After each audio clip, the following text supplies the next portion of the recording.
Hello YouTube, it's Alukin here. So this video basically revolves around my history as a black American and how I am basically taught my history, as well as how most other black Americans are taught their history and what they think of themselves and where they come from. So unfortunately in most Western countries, black people are usually the minority, and they're usually taught that their history began at slavery. And obviously that was a little bit of an exaggeration. You know, we don't sit in the classroom and have some white dude walk up to us and say, your history began at slavery. But that is what we're taught.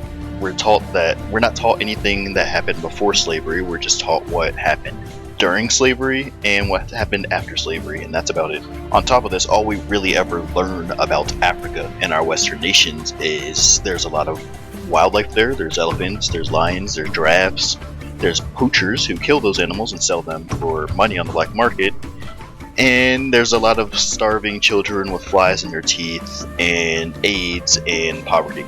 Long story short, we usually don't learn anything good that comes out of Africa, and the only history we really learn about it is that the human race started off in Africa, and that's what we evolved from.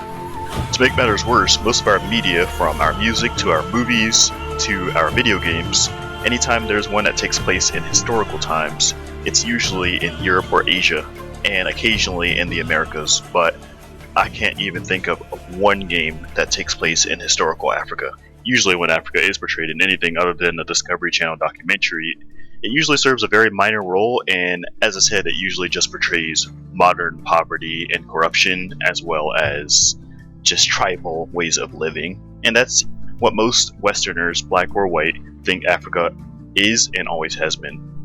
And then finally, one of the last biggest contributing factors towards our overall ignorance in Western countries about black history is just our lack of knowing the specifics about Africa. We usually refer to it collectively, the second largest and second most populated continent on Earth, we usually refer to collectively as Africa. And we refer to anything that comes from any country, any of the many countries and many ethnic groups within the continent, as African.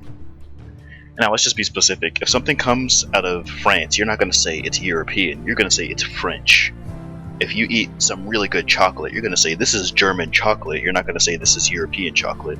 And I think the main reason for this, which I'll get into in a later video, is that Africa, its borders right now are all artificially created in favor of European countries during the scramble for Africa. This is coupled with the fact that most Western blacks simply refer to themselves as black, more specifically in America, African Americans, which, as I said, that's a large continent full of thousands upon thousands of ethnic groups, because we don't really know where we come from due to slavery. We really don't. We don't know specific parts of Africa, and most of the time we don't really care because we think that we came from some very poor tribe in the middle of the jungle that danced around fires nightly. That being said, most Western blacks self-identify themselves as one single ethnic group, when in reality we are the most ethnically diverse people in the world. So anyway, I'm going to go ahead and get to the point now. Throughout my time on this earth, I've always been very into history. Anytime there's a movie with a knight or samurai, any sword fighting, any bows, any archery, I was all over it. I wanted to see it. I was interested. If it was a game, I wanted to play it. If it was a movie, I wanted to watch it. As I got older, I started to think, why don't I ever see Africans represented in these types of things? Why don't I ever see the beauty of mankind and their history represented from Africa? Why is it always Asia or Europe that has to represent these really amazing things that human beings have done in the past? At this point, I was about 13 or 14 years old, and I thought that Africans were a bunch of Stone Age primitives who wore loincloths and accomplished nothing more than a Neolithic level of technology. Over time, these views quickly changed and made me very, very, very interested in the history of Africa, which again I'll get into in a later video, but for now, I'll show you one thing that my interest has actually compelled me to do. I created an account on Ancestry.com curious of my lineage to at least trace back the American portion of my lineage, because I was aware that I had a bit of Native American, and based on my last name being English, I assumed I probably had a little bit of English ancestry in me as well. Later on, I found out that Ancestry.com was actually selling a DNA test kit, and it was on sale for 10% off, so I bought that, submitted a sample, and got my results back within a few weeks. Some of the results really surprised me, but others really didn't. But overall, it was an extremely exciting experience. As you can tell, I'm 90% African, and most Westerners, black or white, that's all they really need or care to know. They're 90% African, specifically. On the other hand, I know quite a bit about the specific ethnic groups and historical kingdoms and empires that arose and fell throughout Africa's history, and I know a great deal of these places that are portrayed in this chart. As you can see, I am 23% Malian, another 21% is from the Cameroon-Congo area, 16% is from Nigeria, 10% is from Benin/Togo, another 10% is from the Ivory Coast and Ghana, and then I have trace regions from Senegal, which is 8%, South African hunter-gatherers, which is less than 1%, and then Southeastern Bantu, which is again less than 1%.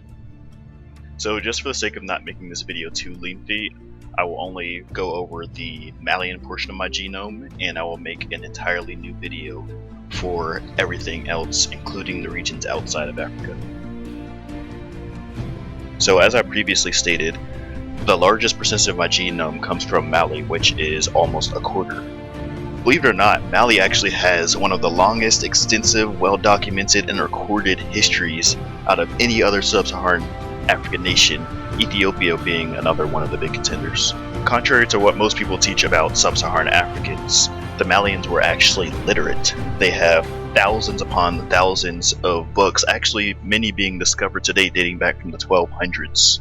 These books contain anything from food recipes, from mathematics, astronomy, science, even texts from famous Greek and Roman writers were found in these libraries. Mali was also home to the richest man who has ever existed, known as Mansa Musa.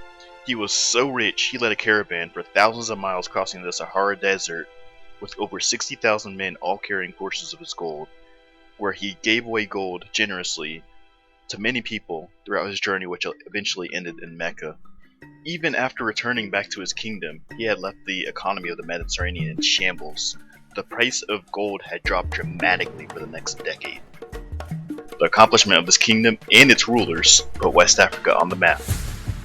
Literally.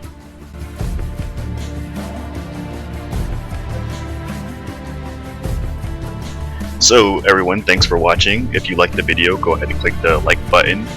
If you dislike the video, just go ahead and click the dislike button. But if you do, just go ahead and leave some constructive criticism or feedback, and every little bit of that criticism we can benefit from, and it'll help us to make better videos in the future. The videos on this channel will cover topics such as sexism, racism, science, history, religion, anything that's near and dear to the human heart and brain. This channel will have it. If that sounds interesting to you, please subscribe. This has been Olokin, and this video has been brought to you by Human Behaviors. Have a good night.